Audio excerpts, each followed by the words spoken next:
Welcome to the Man United stream. Hope you're doing well. We've got a really busy show for you today. Yes, we've got lots and lots to cram into this short space of time, so we're going to have to crack on with it. We're talking about the Jim Ratcliffe takeover. What is going on? Where is that announcement and why haven't we had it already? We're also going to be talking about Casemiro wanting to leave United. What is all that about? We did report on this some time ago, but we'll be discussing a lot more on Casemiro and why he wants to leave United. We're also talking about Ratcliffe and how his takeover could actually ban United from playing in Europe. What is going on? And also we're going to be covering the United game this weekend against Everton. So make sure you stay tuned, make sure you hit that like button on this video, and make sure you subscribe to the Man United stream channel if you're not already a subscriber, so you can keep up to date with all the latest Manchester United news and opinions. Okay, so let's kick off today's show. To begin with, I just want to say a huge thank you to everybody out there that's been subscribing to this channel. It means a lot to everybody that's working behind the scenes on this channel, that people are liking what we're putting out there. The content is being enjoyed by lots of Man United fans, so thank you very much for showing your support, and everybody that takes time out to put their comments below, let us know what you think about United and what's going on.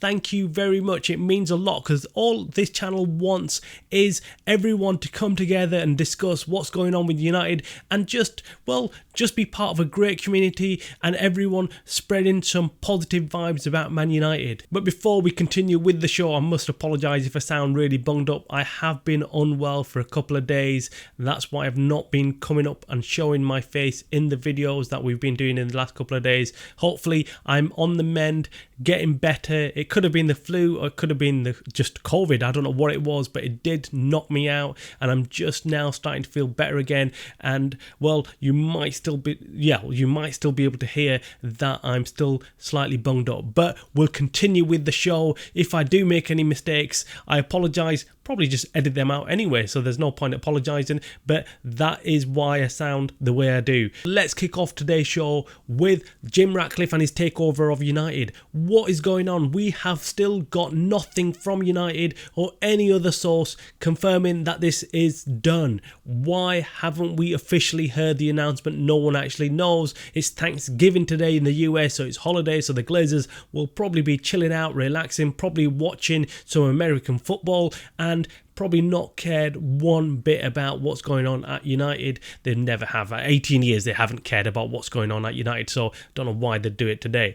Anyway, we are still waiting for this 25% announcement that Jim Ratcliffe is taking over 25% of United. Now, if someone said to me about a year ago when the first announcement came out that we'll be sat here exactly a year later or just over a year later saying that we are now waiting for this huge announcement coming out where Jim Ratcliffe is going to take over 25%, I would not be happy. I would not be happy, and this is the state of affairs. This is what the Glazers do to all United fans. They lower our expectations. We went from a full sale Sheikh Yassim coming in, putting in billions of pounds into the club and sorting us out, going and buying players like Mbappe and top superstars. We've gone from there 100% to literally 25%. We've gone to 25% of that, which is a takeover by Jim Ratcliffe, as someone who's had Nice for many years and done nothing with, and now we're hoping that this guy and Ineos will come in and transform the fortunes of United on the football pitch.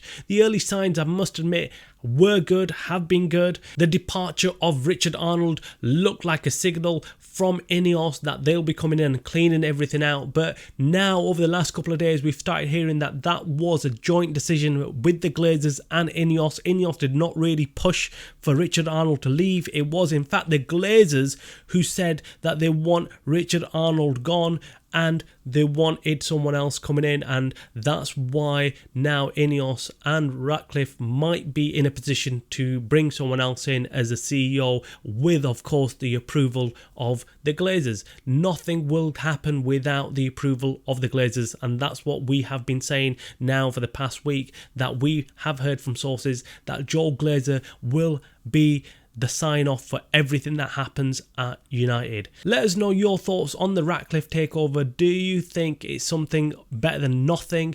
Do you think that this takeover will bring some changes and some positive change? Or do you think this is just going to be a short-term boost that United are going to get and then suddenly they'll go back to what they were because the Glazers will once again keep holding United back? Let us know. Drop your comments below. We love hearing from all United fans about what they think about what's going on at their beloved club. Also, in the last 24 hours, we had some really interesting news about how United could actually be banned from playing in Europe if they qualify and Nice qualify. Yes, as we mentioned earlier, Ineos and Ratcliffe also own Nice. Now, if they were to go and get this 25% ownership within Man United, which is a formality we're hearing, we might be banned from actually playing in Europe if both clubs qualify. Now, we're not quite sure whether this is just a false alarm or a misinterpretation of the UEFA rules. We'll have to look into it a bit more detail because Ratcliffe is obviously only taking 25% ownership of United, whereas in the case of Nice, he does own everything. He owns 100% of Nice.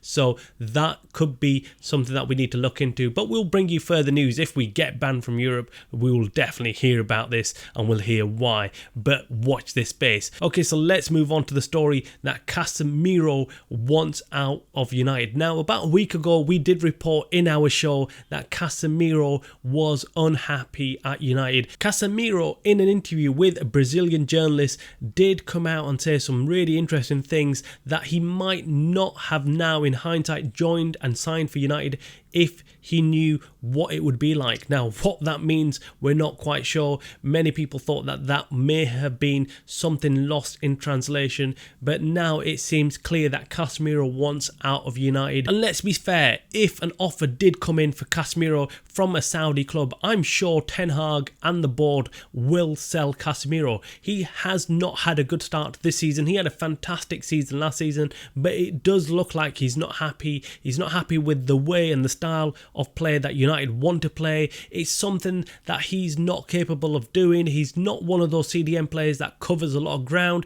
He's very good at what he does, but it's not the type of play style that Erik Ten Hag wants to play. So one thing has to give. It's either Erik Ten Hag and the way he wants to play, or either Casemiro needs to leave and join another club where the play suits him better. Without a doubt, Casemiro is a fantastic player, but I do feel like the system that United are trying to play right now, he does not really fit in, and he might be best off leaving and joining another club.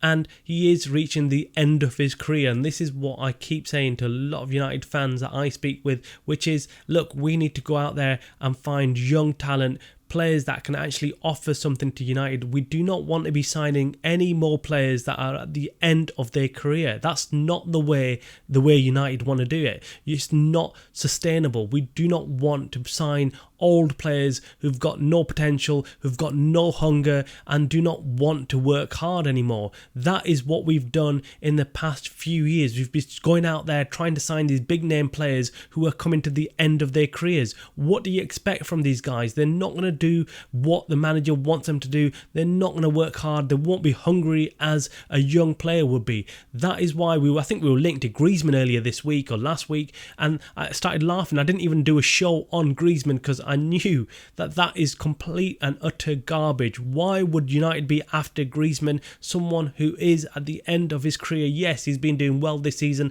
but we've all know that he's not the answer to United. We need young, aggressive players, hungry players to join United, and they will take us where we need to be. United will be in action against Everton this weekend. It's going to be an interesting game because there's lots of players still out injured, so we'll have to wait and see what Ten Hag does with the players. Who does he put out? There's lots of players that will be returning back for United from international duty, tired, and well, it's going to be a very difficult task for Ten Hag to pick his best 11 for this weekend's game against Everton. Everton. In tomorrow's show, we'll do a full preview on the game against Everton, so watch out for that. Now, lastly, we wanted to talk about Andre Onana in today's show. He picked up an injury away on international duty for Cameroon this week. Could he be fit for the game against Everton? The signs are that he will be fit to play against Everton, although we would have loved to see the new goalkeeper United signed, Altay Bendia. Where is he? Why is he not being played? We need to take this opportunity to go out there